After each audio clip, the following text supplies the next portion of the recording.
Good morning, everybody. My name is Jamie, and I can play guitar. We're here today to watch some videos, play and learn guitar, and at the end of the day, play and learn some bass. It is pretty early for me. It's about 4 a.m. Eastern Time, my time, and so if you're up with us, welcome. If you're watching this on the rebroadcast, also welcome. What we like to do here is go over some internet videos, some of my favorites. We'll give you a quick rundown of that, and then we will work on some guitar while we do that, give you our commentary, and then move into just working on guitar, and finally work a little bit on bass if we've got time. Those are the ambitions. We don't always meet them, because sometimes I have to attend to my son who might wake up or something like that, but that's okay. It's Father's Day. Maybe my wife will get up. She always does anyway, but maybe I got an extra pass today. So we're gonna start off with a video called "YouTuber Commits a Felony, 4 Views" by Scott Schaefer. Then we've also got "Woke, Deep or Dumb" by Wisecrack. Matt Walsh is canceling Fox by Hassan Abi, and "You Want to Be Famous? You Just Need a Spotify Bot" on Vice TV. And then finally, "When Nirvana Rips You Off" by Middle 8. We'll also be working through the Hal Leonard Guitar Method Book 1, around pages 12 to 20, and doing some scales, all that other kind of stuff, kind of lowly in the background. So if you're wondering what we're playing, you have any questions, hit us up in the comments. Again, my name is Jamie, and I can't play guitar. This is your daily hangout. Let's get started. YouTuber commits a felony for views. Scott Schaefer. Love you, buddy. Scott Schaefer, great channel. Really good content. Or else you wouldn't watch it. And I'm not saying that in a disrespectful way. It's just the truth. It's like you have the freedom to not watch me, but you're watching me. So like, I'm sorry. Now that's the laugh of a psychopath. Trevor Jacob was a former Olympic athlete who threw his entire reputation down the drain in December of 2021 when he released the video titled "I Crashed My Plane," where he made the claim that his airplane stalled mid-flight and he was forced to jump out of the plane with a parachute to save his life. Within hours of him posting that video, it was clear lots of people were not buying his story and felt the plane was crashed intentionally to get views to his YouTube video. So before Scott even starts, I'm pretty sure this guy came out and they were like trying to do a promotional video for like a parachute or like some kind of product that helped when you crash your plane. But this was like the worst possible way to do it. It'd be like trying to promote a guitar, but by doing it by just uploading a video where you take a large diarrhea on a guitar. And then you say, yeah, that proves our guitar is really good.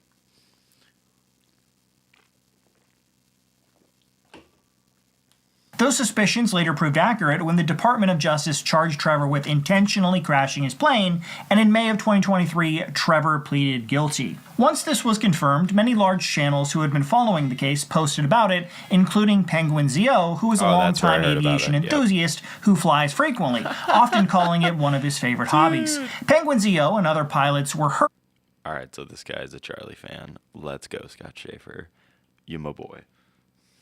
That Trevor intentionally crashed his plane for views and brought a bad name to the aviation community they cared so deeply about. Unfortunately, this situation is actually far worse than what was initially reported. Trevor uploaded a video mocking people who said negative things about this video, and he also edited out over 4 minutes of footage from his viral "I Crashed My Plane" video to cover up some of his crimes shown in that footage. Now, Trevor Jacob initially claimed that he was filming the flight that day because he was planning on spreading the ashes of his deceased friend at Mammoth Mountain. When Trevor was over the mountains, he intentionally stalls his plane, but tries to make it look like the plane lost power on its own. He then jumps from the cockpit with his parachute while filming the whole thing with his GoPro. The second half of the video, Trevor finds the plane crash and talks about how lucky he is to be alive, and then later hikes down the mountain and is rescued.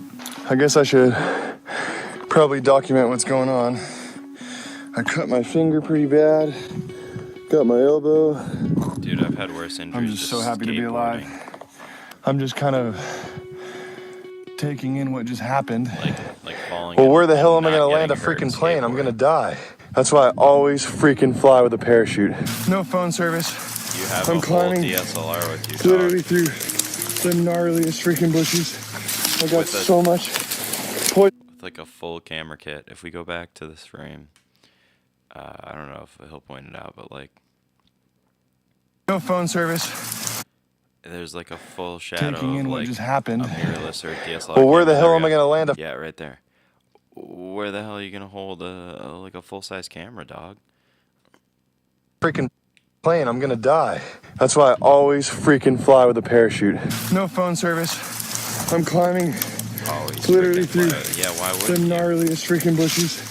I Logo, got so logo, much logo. poison oak and freaking cuts everywhere. Now, the whole situation just doesn't add up, including why he had multiple GoPros attached to the plane to film all this, and why he was wearing a parachute in the first place, which is never a common practice. That video is still up on his YouTube channel and has amassed over 4 million views at this point, but what's really interesting is the fact that Trevor has altered that video with the intention of covering up illegal activities before he was actually charged with a crime. YouTube has a feature that allows you to edit videos that have already been uploaded to the platform without removing them. This feature can be helpful to creators if a portion of your video gets copyright claimed, or if you have to cut out a segment for another reason.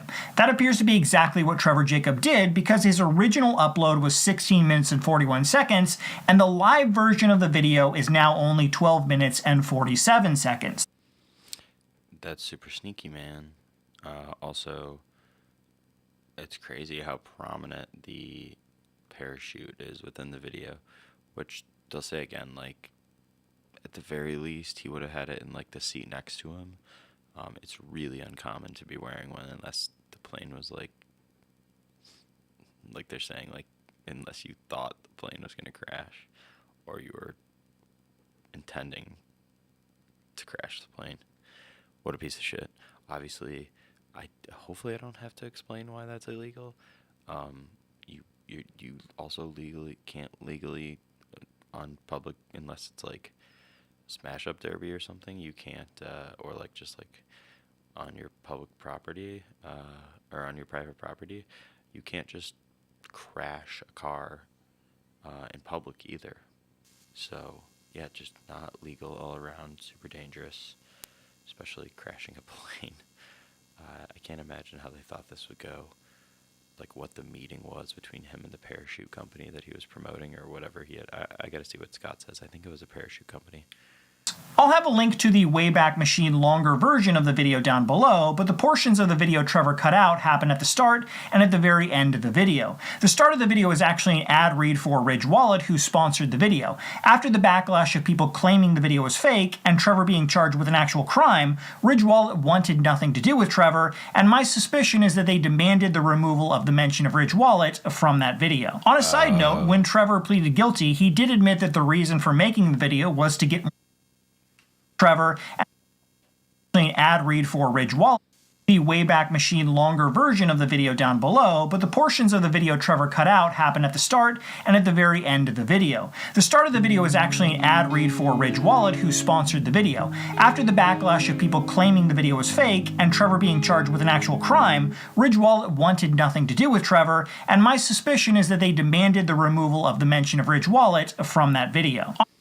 I wonder if they approved the video before he published it, or if they just were like, fuck it, do what you want. On a side note, when Trevor pleaded guilty, he did admit that the reason for making the video was to get more clicks for his sponsor. He initially had an affiliate link for Ridge Wallet, and any sales through that link would earn him a cut, but the description of his live video is now completely empty. The second portion of the video Trevor cut was at the end of the video. Following his plane crash adventure, Trevor's video cuts to 3 days later when he drives up to the Sierra Nevada mountains and releases his friend's ashes. It's been a few days since the crash, covered head to toe in poison oak, but we are on the road about 4 hours into the drive, just hoping to get there and have enough time to get some sleep, so we'll wake up first thing in the morning and start hiking the mountain to spread Johnny's ashes on one of his favorite mountains in the Sierra Nevadas. This is the goal and intention that I set before even embarking on this adventure, and there's nothing that's going to stop me from following through with that. I'm going to just pour some out in my hand.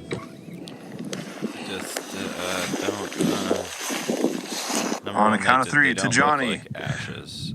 1, 2, 3. This Love you, aren't Johnny. your friend's Johnny, ashes, let's man. have a great flight down, man. All right, well, we got the paraglider all laid out. This scene has two problems. The first is that it shows how easily he could have just driven to where he wanted to go in the first place, and makes the whole plane flight a few days earlier seem even more sketchy. The second issue is that according to California law, when scattering human ashes on federal or state land, you need to get permission to do this. Trevor never shows or states that he got permission to do this, so the end of the video I'll give Scott a little. I don't know if he mentions, but I really don't think they're real ashes anyway. But he did say they were ashes, so.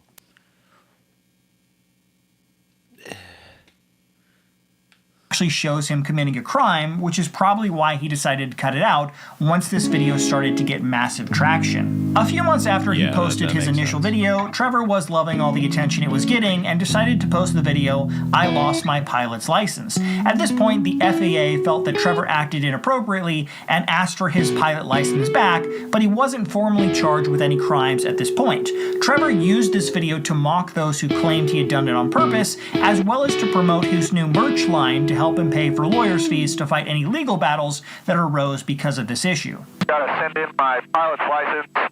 Unfortunately, it got revoked, so just putting it in the box here, and we'll be landing and sending that off. I've been reached out to by like ABC, hilarious. NBC, CNN, Fox News, like all these different people. They're calling my family members. They're calling my friends. They're like, can imagine it's just what interesting happened, to see man. like when the news wants to jump on something, like they all just attack it like flies. I'm on an FBI terrorist watch list now. That's kind of an interesting thing. To all you haters out there or lovers, I made some merch to pay for some attorney fees. And I got like this one that's Feeling Adventurous Always. If you get that one, I got... Trevor, in the original Feeling video, cute, also might claimed crash that a he plane reported the later. crash to authorities immediately, but that also proved to be a lie. He returned to the crash site Felt cute. Might crash another Cessna later. in a friend's helicopter and retrieved the crash plane and cut it into smaller pieces to prevent investigators from being able to find the plane. On May 11th, 2023, the U.S. Attorney's Office for the Central District of California announced that Jacob pleaded guilty to a felony charge of destruction and concealment with the intent to obstruct a federal Felony, investigation. baby. According to prosecutors, Jacob admitted he lied to federal investigators by submitting a false aircraft accident report and by falsely stating to an FAA investigator that he had parachuted from his plane because the engine had quit and he could not find a safe place to land. He also admitted that he and an unnamed friend used a helicopter to airlift the wreck to the Rancho Cisco area on December 10th, 2021, where Jacob later loaded it onto a truck trailer, moved it to a hangar at Lompoc Airport, cut it up, and disposed of the pieces in various locations over several days, all without authorization, and while telling investigators he did not know where the wreckage was. With all the charges Trevor was facing, he could have spent the next 20 years in jail. Sadly, with Trevor pleading guilty to the concealment charge, the other charges have been dropped, and Trevor will now spend a maximum of 24 months in prison. It's unfortunate to see someone who did something so reckless and stupid, just for views, get what amounts to a minor slap on the wrist. With such a minor punishment for this crime, I least he's going to unfortunately jail, don't think but- it's going to dismay future influencers from trying similar behavior agree. if they know the government is going to be so willing to cut a deal after the crime. Yeah, I think like if you're a little younger and you see Scott Schaefer, he might come off a little like he seems like he's like around my age, maybe a little younger, maybe a little older, but that's why I said around my age. God damn it! But he extremely reasonable, especially as a new father. I don't know if he is. I apologize if you mention it in your videos that I've watched, but it's super reckless, and that's the thing that sometimes when I'm discussing videos like this with my wife, they're easy to brush off as just like another someone that did something on the internet. But when we see very little actual legal recourse for someone that's recklessly crashed a plane just for social media clout, that is like an independent actor that is emboldening other people to do the same. And you don't need that many resources to buy a few GoPros, go up in a Cessna and crash it, possibly, into a lot of people accidentally, into starting a forest fire, into who knows what. Even just crashing that single one, I'm sure spilled a bunch of fuel, it was just completely unnecessary. Number one, used a ton of FAA and federal resources that were, again, completely unnecessary. He's trying to claim that it was Ridge Wallet's fault. He was just trying to make them, a good sponsor spot. But I don't think that's what they asked for. I can't imagine he discussed that with them before he did that YouTube video. I'd love to know if that was mentioned. I don't think we'll ever find out, though. With prisons packed as they are and Trevor's crime not being violent, it's very likely he will be out of jail in a year or less and be free to act like an idiot on YouTube again. Let me know in the comments below if you think the minor sentence fits the crime or if he should have received the full 20 years for the heinous. Well, no, but like maybe 5 years. Matt Walsh is canceling Fox. Let's start there. That's a good starting point. Matt Walsh looks to all of these like internal audits from Fox and like all of the chaos that is unfolded inside of the ranks of Fox News about like how problematic, awful, toxic the work environment is and whatever. And he looks at that and he goes, not enough. Breaking news, folks. We've obtained internal docs from Fox News employees. Fox Corp is celebrating Pride by encouraging employees to read about glory while supporting a group that gives sterilizing hormones to homeless youth and deployed woke AI to monitor anyone explicit content. Now, of course, if you're Matt Walsh, you say Fox News has gone woke because you're a competitor. Your job is literally to compete with Fox News. Once again, the only reason why the likes of Matt Walsh do this kind of thing is because they oftentimes have an alternate product that they are shilling to you. So let's take a look. The documents we're about to show you were produced by Fox Corp, which is the parent company of Fox News. These materials are presented to Fox News employees when they log on to their employee portal. Let's start at the top. Under the heading, Support One Another, Fox encourages employees to donate to the Trevor Project, Ali Forney Center, and the LA LGBT Center. That's disgusting to me, honestly. That's really f***ed up. That's really unacceptable. How do you look at this and go, this is so f***ed up? They're asking you to donate to like these kinds of charities for Pride Month. Please join us this month in celebration by downloading Pride Slack avatars and Zoom backgrounds to use and share. Very stupid. Getting triggered about this is also stupid. None of this stuff is anything. Like it's so meaningless. This is all meaningless bullshit. The idea that this is somehow significant or indicative of a company's genuine perspective, especially when the company itself is Fox fucking News, is hilarious to me. I don't know how you're going to actually try to get people to be like, yeah, Fox News has gone woke, folks. How? They are a corporation. When will you recognize that corporations hire gay people? They hire trans people. And they are going to do these like bottom of the barrel diversity initiatives and celebration initiatives on Pride Month to be like, hey, don't be mean to your gay coworkers. The company could literally be churning out, like Fox News, the most homophobic, transphobic propaganda to the broadest audience possible. And yet there's still gay people that work there. That's how this works. You fucking boomer. If anything, this should show you that a lot of these initiatives are dog shit. They're not serious. They're not real. The irony basically here is, and I've told you this before, if you watch Fox News regularly, as I do, and if you read foxnews.com actual articles from foxnews.com, which is supposed to be their objective journalism side, which they do, genuine, serious news reporting on that side, they have a style guide. I've told you this before, and that style guide implies you can't misgender trans people in the style guide. I told you guys this before. On the editorial side, I'm sure they sometimes misgender, but ultimately they are abiding by those restrictions because they're a media company. They're a serious media company to a certain degree. This is how all major corporations work because they rely on advertisement dollars. The Trevor Project, which Fox says is devoted to helping LGBTQ young people, hosts a sexually explicit chat room that connects children as young as 13-year-olds with LGBT adults. That is such an insane way to talk about this situation. Again, a conservative looking at a normal thing, which is a social worker communicating with like a trans or gay child. Holy shit, that's so...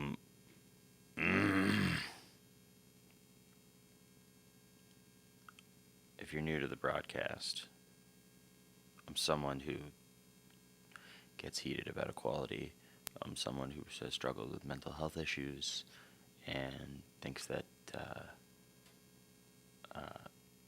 the LGBTQ community chiefly struggles with suicide and depression and identity issues, and is almost entirely nonviolent, non-offensive. They're not rapists. They're not all this stuff. It's not to say that. Anyway, there are bad actors in every community, but like the LGBTQ plus community is not filled with bad actors as Fox News or some pundits on there and other disgusting people like Matt Walsh might have you believe. They're just people struggling with their identities and looking for places of acceptance that they thought they had that are being ripped away from them. And it's just so sad.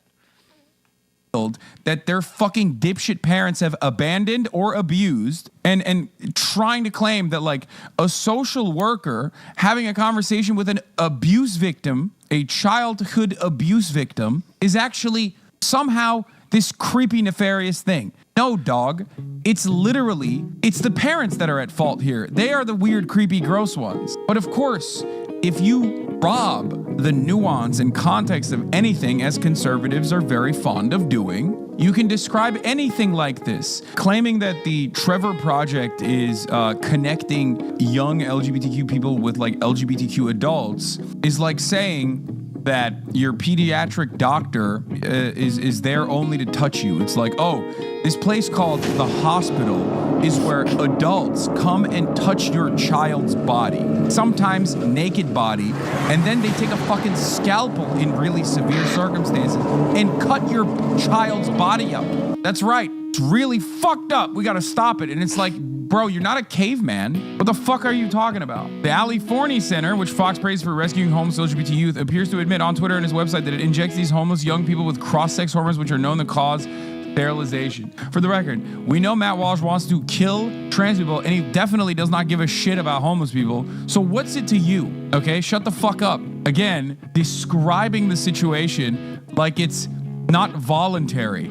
Offering LGBT homeless people HRT is not a fucking bad thing. You are describing a group that works exclusively with some of the most marginalized individuals, and you're basically here. I'll swap it. Let's not talk about it like it's homeless people. Let's talk about it like it's diabetics. Okay? The Hassan Piker Diabetic Homelessness Fund is taking homeless people off the streets and injecting them with insulin. Guys, this is fucking terrifying. You need to understand. It's really fucked up. It's really fucked up. The Los Angeles LGBT Center, which Fox calls unstoppable. I apologize. I need to take a quick break. I'll be back in 5 minutes or less. We don't have a timer. I apologize, but we're going to put up the be back right soon shit, and we'll be back right soon. 5 minutes, we'll be back. Thank you for everyone for joining us. Be back soon.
All right, we're back. Thanks for waiting.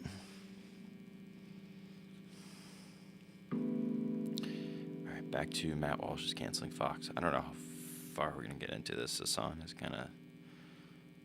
Posted a video of a mother surprising her trans daughter with the child's first dose of hormones. YouTube removed the footage of the term service violation, but the screenshot is still on Twitter. Yeah, it really fucked up. Let's scroll down a bit more on the Fox employee portal. Employees are also encouraged to expand their perspective by reading books by trans activists, including a memoir titled Fairest about a precocious boy who would grow up to become a woman. Unacceptable. Reading books, Fox News promoting that you should read books that show a different perspective of the world. How could I actually force you into my method of indoctrination if you read a book about a different perspective? Are you fucking kidding me? No books. We burn books. We should burn that book. We should burn all trans books, as a matter of fact. I mean, who else has done that throughout history? I can't really think of another political movement that really popped off with the whole book burning thing, specifically trans books. The book contains information that's obviously important for Fox employees as they go about their duties at work. For example, an early scene explains what a glory hole is. Matt Walsh frustrated that a book that depicts glory holes, which are not like gay, for the record. It's not exclusive to gay people. I mean, after all, what would the entire trucker industry do if not for lot lizards?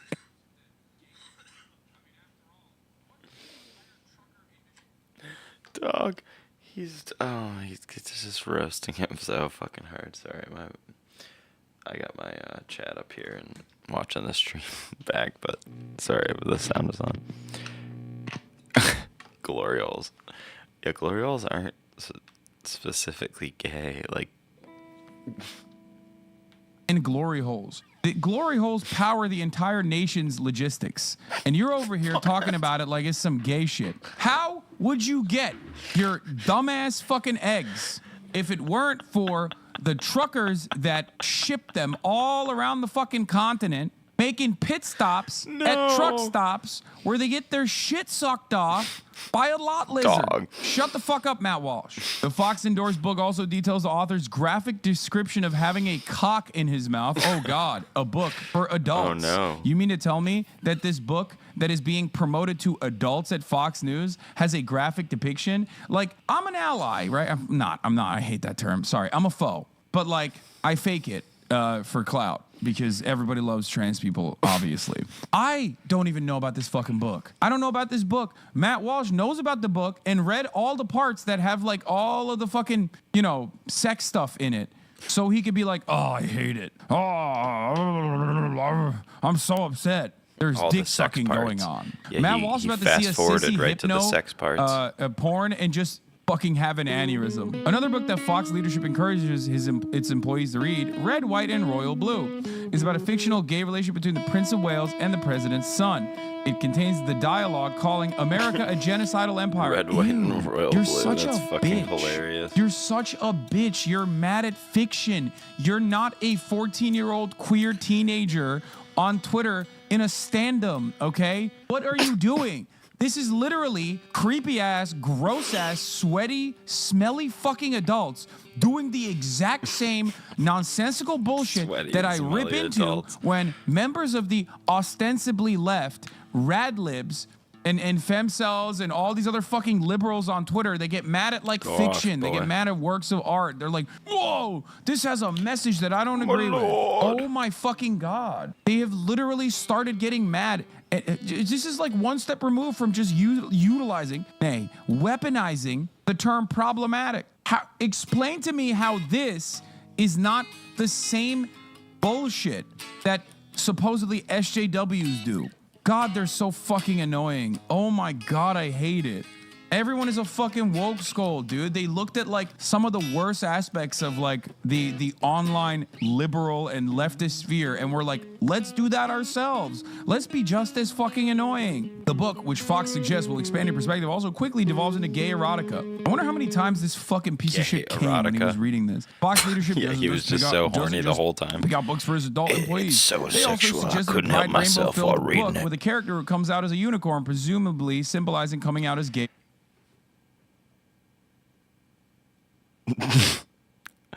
told my wife yesterday that we shouldn't get our son anything unicorn because he would get harassed by people mad about wokeness, and she was like, "How are unicorns gay?"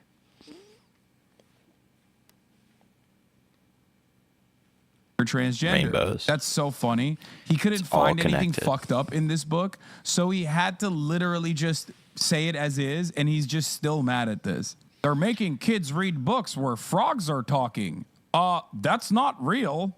A couple years ago, if you remember, I made a joke when the Daily Wire wanted to start their own children's book initiative. And I said, what are they going to do? Are they going to say like LaFontaine is woke now? Are they going to just make, normal lessons that we all learn as children, like sharing is caring, is bad? And they've basically gotten to that point. They've gotten to that point where they're like, oh, this book says sharing is caring, and that's fucking socialist propaganda. They're going to get mad at the Bible next, dude. Elsewhere on the Fox employee portal, They already have, workers are bro. encouraged to attend a Ben & Changed Jerry's it. powered Pride event at the And New they York don't like it. headquarters of Fox News. But they're giving them gay ice cream. Blah, blah, blah. Shut up, shut up, shut up. You're such a bitch. You're such a pussy. You're such a fucking bitch. You are the biggest loser on the fucking planet. And every single person should make fun of you. And I'm sorry, if you get fucking mad at this kind of shit, you are a fucking loser. You have no job. Matt Walsh's job is to basically Yeah, I love Ben and Jerry's, but like getting mad that Ben and Jerry's is in your workplace, like there's some kind of like militant communist regime coming to take your job, and take your freedom with their hippie ass Pride cream or whatever. Like, you got free Ben and Jerry's, some expensive ass delicious ice cream at work during Pride Month, which is a fantastic use of corporate money to just promote LGBT plus people and inclusion. So I really would also find it hard to find a drawback for this free Ben & Jerry's ice cream for absolutely no reason at all, basically, just to promote a objectively good thing. Can't find a reason to complain about this. And Matt Walsh has shown us that he clearly can. A Ben & Jerry's powered Pride event. Dude, just eat the fucking ice cream and shut the hell up. reach about this shit. Not all Fox employees are happy with this propaganda. That might be why last year Fox experimented with a solution to monitor employees' commitments to DEI. It's an AI platform called Escalera, which tracks employees' commitment to the cult of DEI. Escalera creates AI-based inclusion index to measure a better workplace. Escalera today unveiled the Inclusion Index, a new system for organizing companies that encourages and quantifies inclusive culture.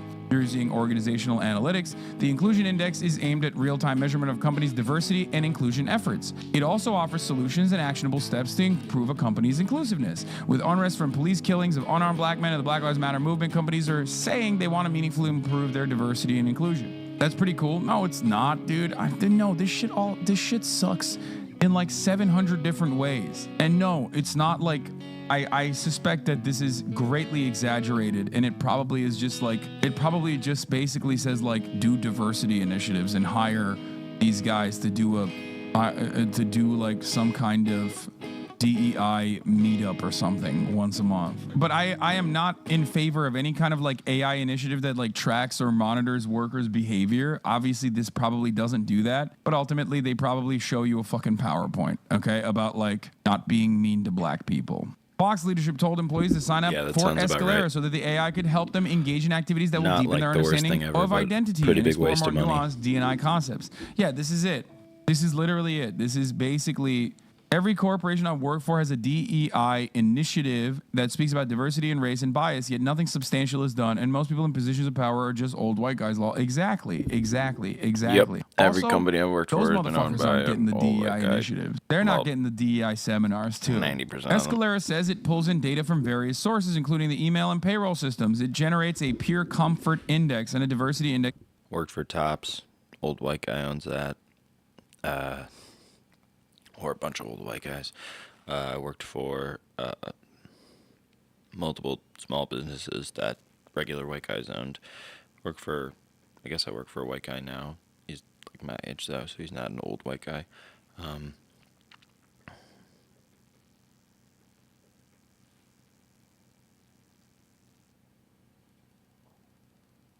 hearing? I'm going crazy. All right, let's play it. Yeah, it's always hold white guys. Based in part on how often employees practice micro-affirmation. Oh, God, I hate this. This is like neoliberalism. It's just gay neoliberalism. He's That's just what getting this is. so It's mad like, about like I work for this company. We usually encourage the employees to try to glory hole we temporarily set up in the bathroom. Yeah. It gives the vibe that it's probably one of those things that are like FCC mandatory, such an easy W for painted beard Andy. Yeah. It's also yet another circumstance where these guys who are hyper capitalists who love when your workplace is like controlling every aspect of your fucking life and basically make a living reinforcing that perspective as the norm will turn around and be like, but they're making you do gay shit now. It's like they're not making you do gay shit. You're out of your fucking mind. The only thing this is doing is like basically probably stating like, I mean, here, this is, God. Escalator tracks the diversity and inclusion stats for employees. The platform captures and analyzes data from both mobile and desktop HR platforms like Workday, Bamboo HR, as well as payroll systems, email, calendar, other communication. We're done with that. Let's watch Want to Be Famous. You just need a Spotify bot.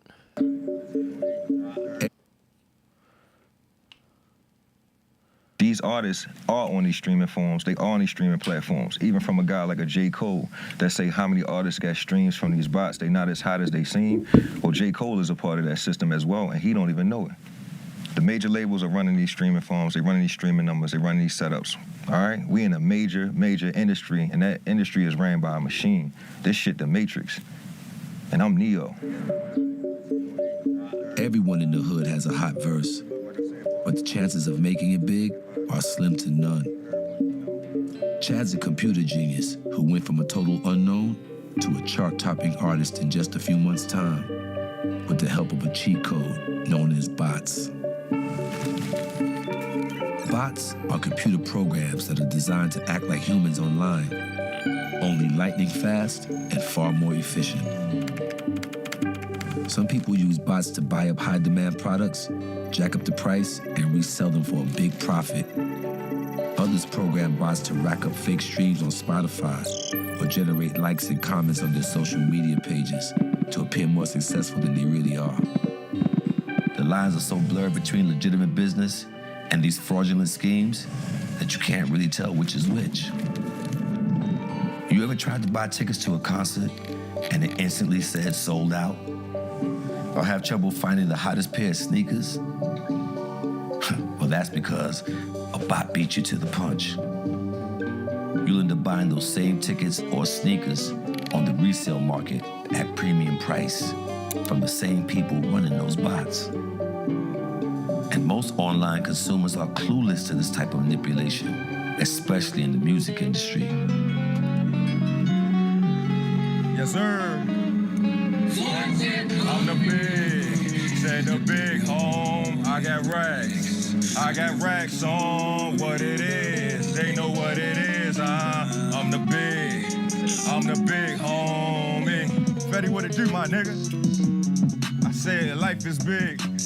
Everywhere they go, you know they know the kid. I've been up, I've been down, but I never snitch. You know what it is. Yeah. All right. Tell me how you became Chad Focus. You know, coming here, man, from Baltimore City, Baltimore, Maryland, you know, we don't got a lot of opportunities. You know, it's not too many things that you can get into when you're coming from here, right? And so I went and I took a completely different angle. I tried to master IT, I tried to master technology. You know, a young black guy figuring out the way that all the major labels, man, touch the real money so I could empower my people and make sure I could give them back ownership. You know, there's different ways to go ahead and, you know what I'm saying, enforce your will. So what were some of the ways that you began to do that? Today's world, everybody's using a streaming phone. Streaming phone, man, there's a bunch of different cell phones that sign up to Spotify. They play your record over and over again. You get streams, you get paid. You know, plain and simple. Being able to use my streaming platforms, man, I was able to make hundreds of thousands of dollars. We were able to chart on Billboard. We were able to chart on Spotify. We were able to chart on Apple Music, Tidal, Shazam. These streaming farms help you start the process, and that tactic is turning into legitimate money. Chad may look the part, but he's only made it this far because of his knowledge behind the computer screen. These days, a lot of artists you think you discovered on your streaming app were actually force-fed to you by computer software, or in other words, a bot. So when it comes to streaming on Spotify or fake streams, bots will be programmed to follow artists, save songs, put songs on playlists, and to listen to songs to increase the amount of plays of their music or their exposure or the perceived popularity of the band. And there's no clear law that outlaws that. So there are certainly elements of the bot ecosystem that have elements of a black market. I'm guessing you're not the first artist in the industry that has used streaming farms. These artists are on these streaming forums. They are on these streaming platforms. Even from a guy like a J. Cole that say how many artists got streams from these bots. They not as hot as they seem. Well, J. Cole is a part of that system as well, and he don't even know it. The major labels are running these streaming farms. They're running these streaming numbers. They're running these setups. All right? We in a major industry, and that industry is ran by a machine. This shit the Matrix. And I'm Neo. Chad even figured out how to use bots to make money on the road. I heard you used to put on a lot of concerts, man. Yeah. Tell me about the one with you and Lil Baby. All right, so cool, man. Summer 2018, I was contacted by, a couple different promoter kids that I knew from the city. And they had been watching the movement, man. Like I said, I had just charted on Billboard. I had a big song with Dance With Me. And I was making money, Mike. I was doing well, bro. So they asked me to, one, sponsor the concert and also be a part of the concert. Chad Focus, Moneybagg Yo, Lil Baby. If y'all don't, I don't say y'all. If you don't see who that is, that's Omar from Michael. I forget Michael. He's a dope actor. His first name, that's why he called him Mike. The guy's name is Michael. His last name's escaping me right now, but he was Omar on The Wire, one of the most iconic roles ever. What a great actor. And this dude is, he's doing reporting for Vice, which is dope. Concert. The next part about being Chad Focus, bro, is that I got $125,000 worth of budget to go ahead and buy all these tickets. Did you just physically go on the computer and buy them yourself, or what did you do? I can reverse engineer what a human does, right? So say Mike takes out his phone and he goes to Ticketmaster website that took him 30 seconds. We watch Mike put his credit card information in there. He sit and think about it. Do I gotta ask, my significant other whether I can go to this concert or not? So now you done took 2 minutes to think about that $300 you about to spend. When you press that send button and it accepts a payment, you just spent 6 minutes for a purchase. You understand what I'm saying? I gotta take 6 minutes in between purchases to not trigger a fraud detection. I use a bot. I need to purchase these tickets at 6-minute intervals, and I need to do this shit when everybody is asleep. Even the promoters was running around here talking about, yo, we sold out. They bragging. They didn't know what the fuck was going on. Now I'm sitting on extra tickets, man. I can relist them on Ticketmaster, or I can relist them on another website we call StubHub. Buy it low and flip it high. I resold them tickets, for $500,000. What kind of profit I make? We spent $250,000, so the net profit, $250,000. I know how to make $250,000 in 5 minutes. So that's called scalping, bro. And I mastered that shit by just watching the game. We watch what a Live Nation does. We watch how they can sell out a Metallica, a Jay-Z, a Kanye West concert. Yeah. All right? Live Nation, one of the biggest plugs in the world. They own the venues, right? Their job is to pack the... All right. So, oh God, this is such a cool video. So this guy is saying that he basically saw what Live Nation and Ticketmaster were doing, which is exactly what he's describing. They were buying out their own concerts. There have been multiple concerts, including a huge Justin Bieber concert where this was essentially found to be true, where they were sold out in minutes. Could even be Taylor Swift concerts, stuff like that. The biggest artists in the world sold out, but not true. And then people are paying insane prices to go to these sold out shows, except they're not sold out. They were just purchased within the first, few hours by the promoters and then resold at a higher value, sort of like being to scalping, exactly like he said. So, in his case, I still think it's kind of shitty, but I think it's really interesting. I don't think he's shitty specifically. I couldn't probably do it, but I give props to him for doing it because, as he's pointing out right now, he's not doing anything that wasn't happening with the biggest bands in the world, Metallica, I don't. Let's keep going. He'll say, but like I said, Taylor Swift, Justin Bieber, all these bands have already been doing it. So he said, you know what, I'm gonna do it too. So good for him. But I would like to see this practice in general end. I don't mind someone firing a shot back across the bow. Fighting fire with fire. But I'm hoping that will lead to something better at the end for them, where he can just sell shows out legitimately without needing to do this. Hopefully this can show the industry, like, hey, stop the nonsense, because we can do it too. Venues out by any means necessary. They fill out their venues by buying all the tickets up, and then there you go. Sold out. You looked up and every tour was sold out and every date was sold out. Adele, and he's talking about it. But then people can still buy tickets. Exactly. He said how the fuck they sold out, but people can't buy tickets. That deals with the bot ecosystem. In the U.S., we've got the Bots Act of 2016, which was designed I was sick, to so I stop started to ticket play the game scalpers myself. from automatically Good for buying you, man. large numbers of tickets to resell. That's the sole piece of federal legislation, but it's rarely enforced, and currently I don't think that our congressmen and women know enough about the technology or about the way the digital economy works so there is to write effective legislation. So what happened after the concert? Because I was doing that concert at the level I was doing it, I got a lot of notoriety. The concert basically triggered a bigger snowball, which was we got deep into this guy. He didn't just flip millions of dollars. He out here fucking making records with T-Pain, Lil Mo. He getting crazy amounts of money. People act like I'm the fucking godfather of the bots. They act like I'm the guy that created this shit. I'm just the one that optimized it and figure out how to do it better than the guys that created. Don't hate the player. Hate the game, right? Yeah, exactly.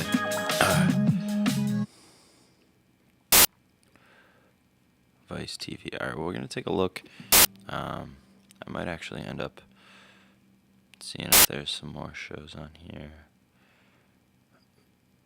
Most Expensivest. I like that show. It's cool to see they're still putting stuff out. I don't know if they're burning through like a back catalog or if they're still going to produce. I'd like to think someone will buy up the Vice name and keep it going. I feel like they just have way too much stuff. Way too much actually good stuff to just drop all their productions.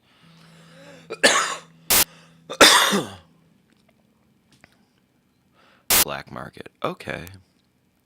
Michael K. Williams. That's the guy's name. Omar on the Wire. But I'm underselling him. He's just a fantastic actor overall. Everything I've ever seen him in. He's very much a scene stealer. But R.I.P. Yeah. I thought he had passed away. Extremely sad. Oh, man. So, that sucks, man. Yeah. I thought he had. You know what? Really quick. Let's watch this.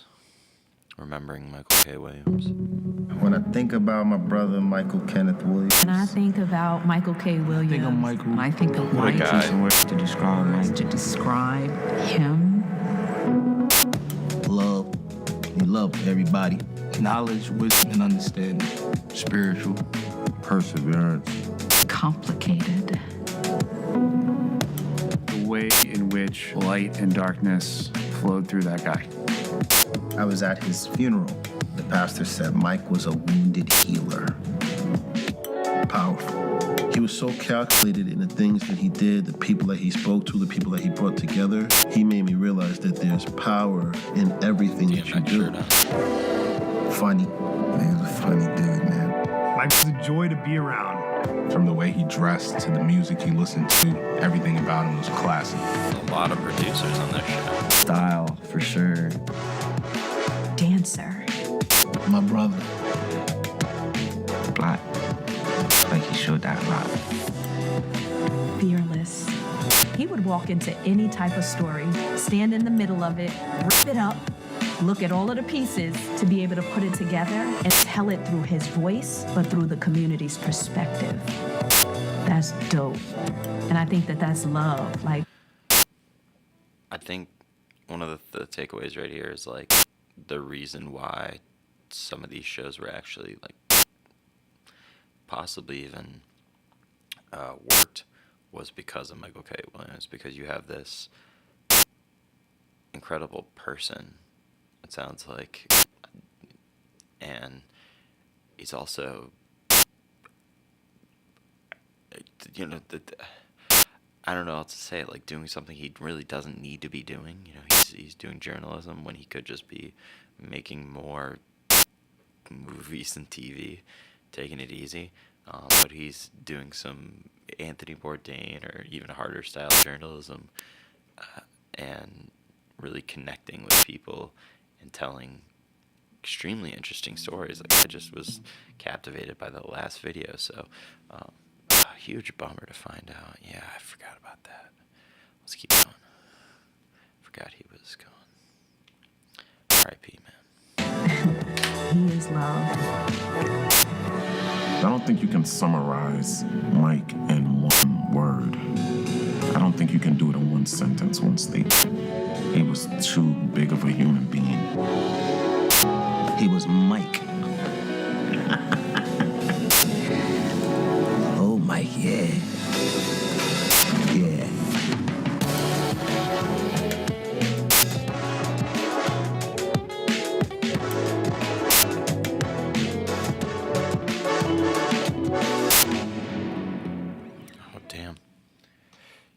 You got scammers who scam to live a lifestyle. You got people who scam to provide. Everything's a hustle, bro. Okay.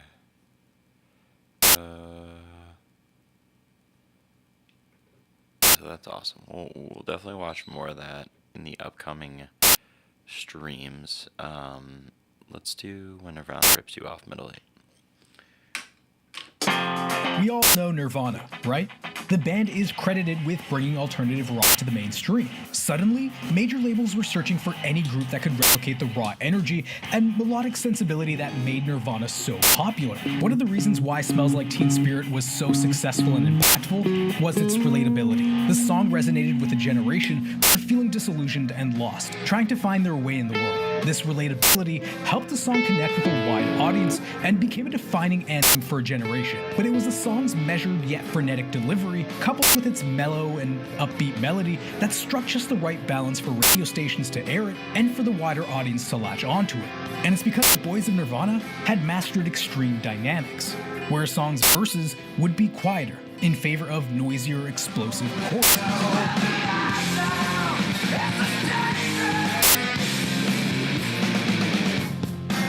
But Nirvana stole that technique from Pixies. Didn't everyone steal that from In the Pixies? 1980s, alternative rock was in its infancy, and a conventional approach to songwriting and dynamics in rock music was prevalent. Bands like Bon Jovi, Guns N' Roses, and Van Halen ruled the airwaves with their arena rock anthems that featured soaring choruses, guitar solos, and polished production.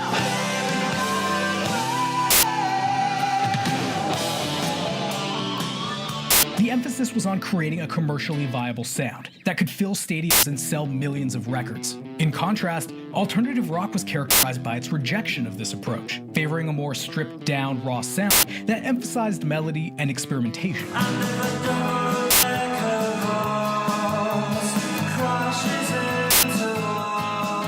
Bands like R.E.M. and The Smiths were pioneers of this movement, but they still adhered to more conventional song structures and dynamics. The Pixies changed all of that. What they've done is change the format for delivering harder rock. I don't think that format really existed before they came along. Yeah, It's a cliche, but somebody once said that the Velvet Underground didn't sell many albums, but everybody who bought a Velvet Underground album formed a band. And I would have to suggest that the same thing really applied to the Pixies. Pixies emerged in 1986 as alternative rock was becoming a force in the music industry. Their four members barely knew each other when they formed in Boston, and only over the years of touring did they develop personal relationships. But their sound was born out of a desire to merge the folk harmonies of Peter, Paul, and Mary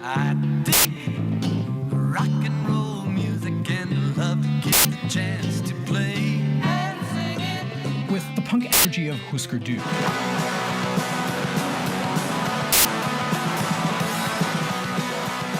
It resulted in an uncommon blend of sounds that was uniquely theirs.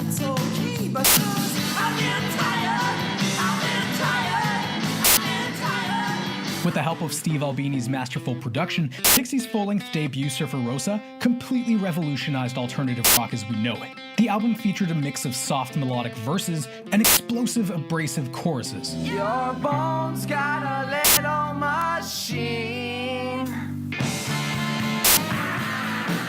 This effectively created a tension and release effect that was both thrilling and unpredictable.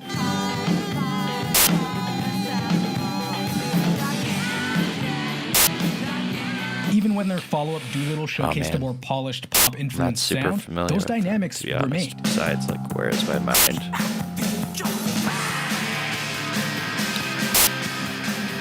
Black Francis, the band's lead singer, called it Dumbo Dynamics. Like Bowie said, though, I think every band that I like were Pixies fans, or at least I heard the Pixies. Nirvana. Wow, huge list there, Jamie. Let's keep going. Radiohead, he already named them anyway. Because it was a simple, unrefined approach to dynamics. He said that the band only knew how to play loud or quiet, implying that they didn't have any sophisticated understanding of dynamics. They were just relying on energy and instinct. Turns out, abruptly changing tempo or rhythm mid-song kept listeners on their toes. It made for tracks that were more powerful, engaging, and more importantly, fresh. I'll take turns, I'll get mine too. The Pixies' pioneering use of extreme dynamics in their music influenced other alternative rock bands to explore new sounds and styles, ultimately giving rise to new genres like grunge, with notable bands such as Nirvana being heavily influenced by their innovative approach to songwriting. And Kurt Cobain didn't shy away from admitting the Pixies' influence on Nirvana's music. He cited Surfer Rosa for having a major influence on his songwriting for Nevermind, stating that he was too afraid to play songs he had written for anybody until he heard the album. After the success of Smells Like Teen Spirit, Cobain admitted that he was basically trying to rip off the Pixies. But Cobain was most impressed with Surfer Rosa's raw and dynamic drum sounds, which were largely shaped by producer Steve Albini's signature recording techniques. Cobain admired Albini's work so much that he enlisted him to produce Nirvana's third and final studio album, In Utero.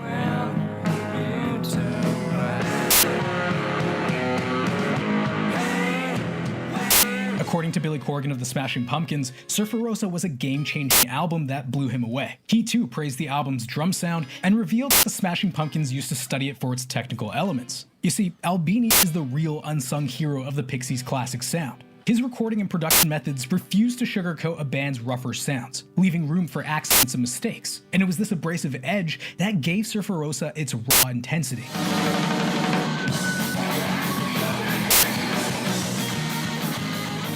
It was no surprise that PJ Harvey was drawn to Albini's approach and sought him out to produce her second album, Rid of Me, an album heavily indebted to the Pixies, complete with the trademark loud, quiet dynamic. That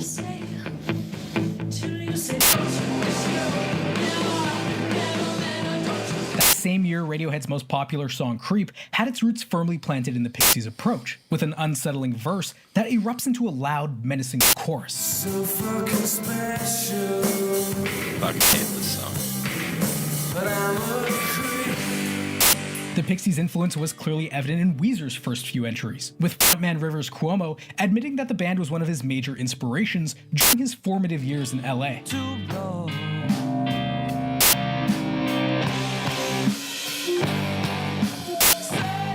It wasn't long before extreme dynamics began appearing across the alternative rock genre.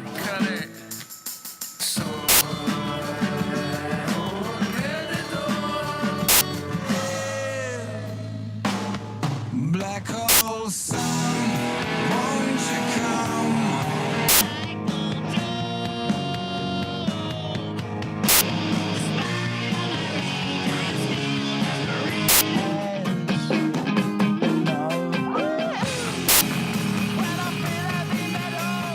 This approach to dynamics allowed bands to experiment with different textures and moods within a single track, making their songs sound more complex and sophisticated. And it wasn't just rock music that would be impacted by this trend.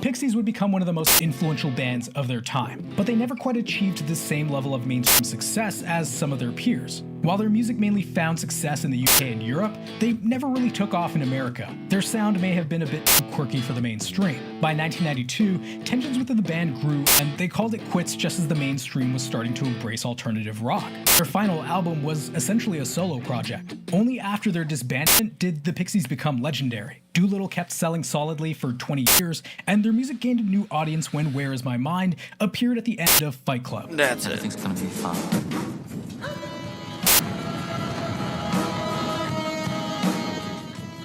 As more teens discovered Doolittle and Surfer Rosa, the Pixies began to attain status as a classic rock band, something that would have seemed unlikely just a few years earlier. So while they may not have been the Nirvana of their time, the Pixies left an unforgettable mark on the music world. You can even hear their influence in bands like The Strokes, who kicked off the garage rock revival of the early 2000s. I made a video about it. Subscribe and go check it out. Or you can learn about the making of and find out the true meaning behind Smell.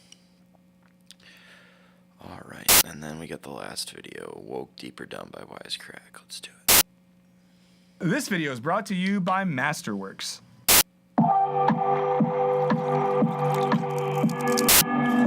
So every now and then, a word seems to completely take over the discourse. Stuff like hipster, on fleek, chuggy. But none have had the staying power of this one. Woke, woke, woke, woke, woke, woke, woke, woke, woke, woke. Formerly exclusive to black communities, the use of woke has really been on the rise since around 2016. And it's now impossible to watch the news. The woke undertaking of corporate America. Listen to politicians. We will fight the woke in government agencies. Or chat with an uncle without hearing it lobbed as an insult. So why is woke such a political lightning rod? What does it actually mean? And how did it become a catch-all term for a certain brand of liberal smugness? Let's find out in this Wisecrack edition, who broke wokeness?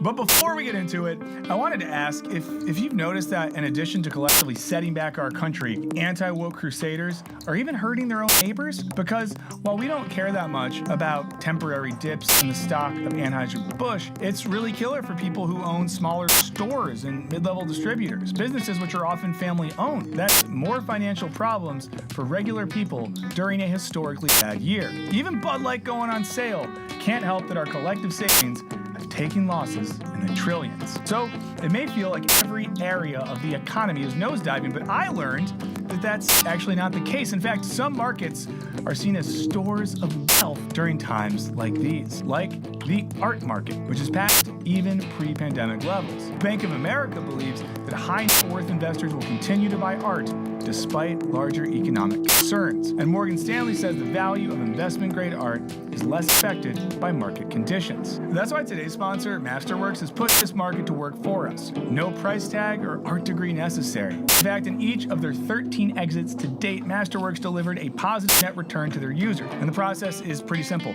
They securitize paintings with the SEC, allowing people like you and I to invest in shares of a painting. That documentation is all on Masterworks' page on the SEC's database, which is linked below. Now, once they sell a painting again, you get your share of the potential profit. And so far, Masterworks has handed back the net proceeds from over $45 million in sales from legends like Monet and Banksy. Over 700,000 people have joined the platform to date, Sick, but our man. subscribers can get priority access with the link in the description. So why not become an art person and check that out today? Delay pedal while but for we now, watch let's this get back to the show. Like many slang terms to sweep the states, woke came out of African American Vernacular English, or AAVE, meaning being awake or alert to oppression against black folks. In the 20s, Marcus Garvey wrote, "Wake up Ethiopia, wake up Africa," calling for the creation of a united African nation. In 1938, singer-songwriter Huddy Ledbetter cautioned listeners to stay woke in a protest song about the dangers black people faced in the South. And in 1968, Martin Luther King Jr. gave a speech called Remaining Awake Through a Great Revolution, about the importance of embracing new ideas and perspectives during times of radical change. In all these iterations, wokeness articulates a particular need for a vigilant black racial consciousness, both as a means of survival and of emancipation. In 1962, writer William Melvin Kelly's article in the New York Times, "If You're Woke, You Dig It," used the term as an example of black slang that was being appropriated by the usually white beatniks of the era. He noted that black slang is often fluid, and some terms like jive had evolved over time to mean their exact opposite. But the most recent era of woke began with Erykah Badu's song Master Teacher in 2008.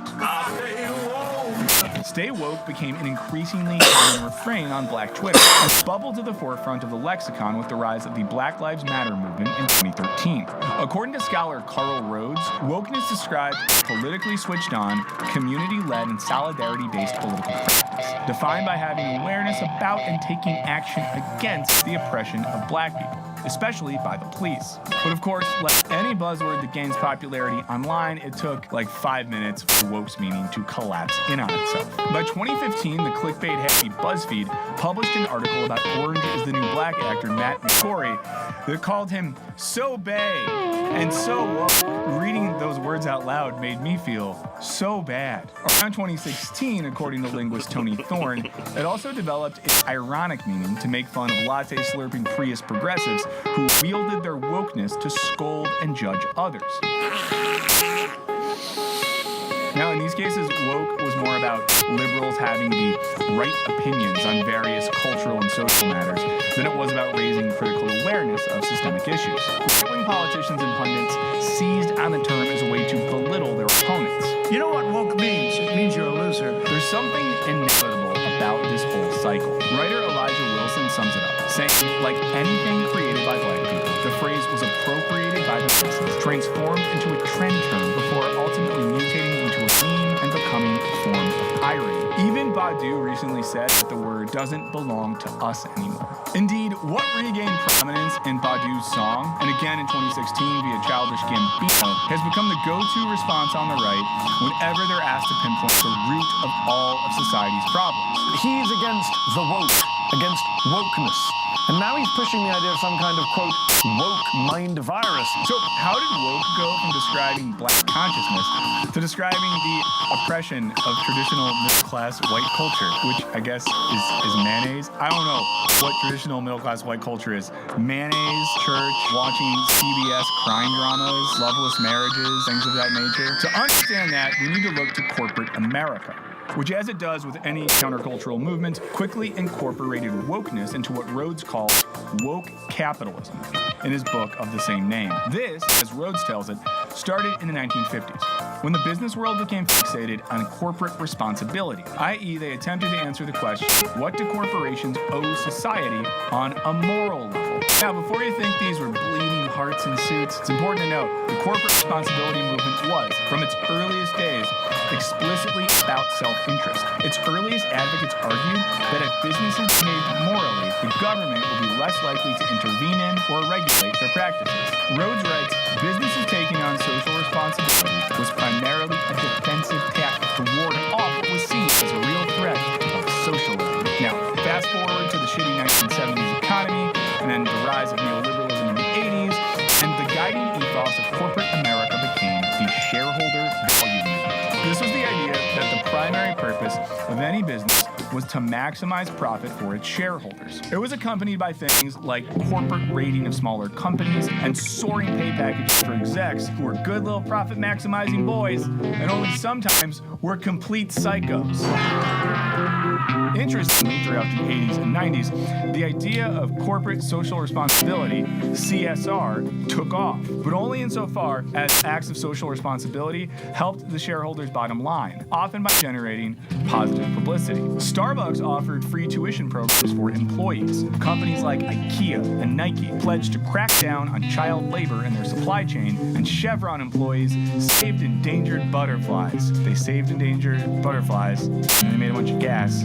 I hope that after they did that, they all got butterfly tattoos on their lower backs. And for anyone who's really young, there was this period in the early 2000s where a lot of people all at once got butterfly tattoos on their lower backs. It was a real movement, and someone should write a book on why that happened. Come, my lady, come, my lady. You're my butterfly, sugar, baby. Now, as the millennium wearing a ended, fucking Rhodes Dare argues shirt. that No way, CSR that's persisted amazing. as a salve for collective skepticism towards corporate America after the Enron fallout and the dot-com bust. Amidst rising inequality, corporations with an apparent do-gooder spirit were viewed favorably. Rhodes writes, what were once social problems became recast as strategic opportunities for business. The connection of social responsibility with corporate power and shareholder value formed the basis of what would become woke capitalism. And guys, it's confession time.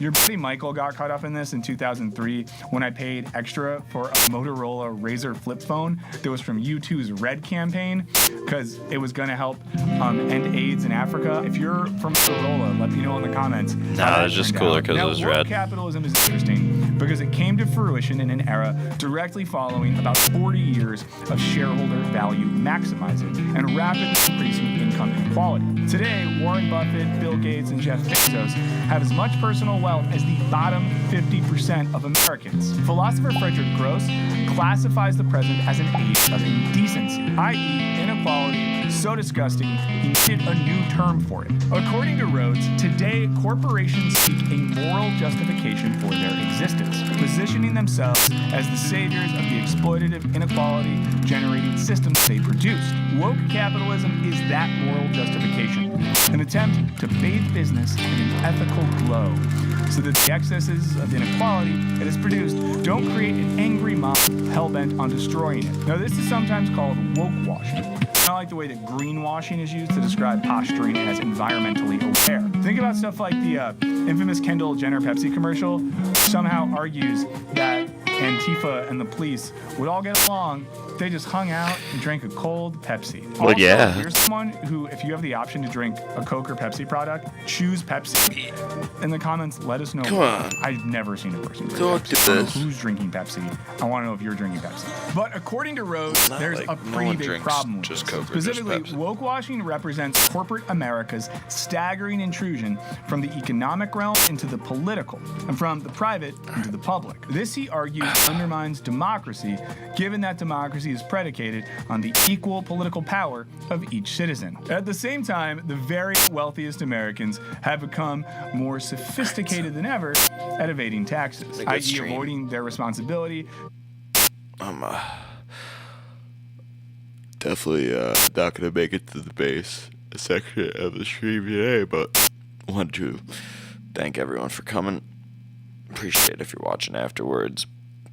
Let us know what you thought in the comments down below. Subscribe and hit the bell icon so you can be notified every day when we go live, sometimes multiple times a day. And we'll see you next time for more videos, guitar, and hanging out. Have a good one. Happy Father's Day, everyone.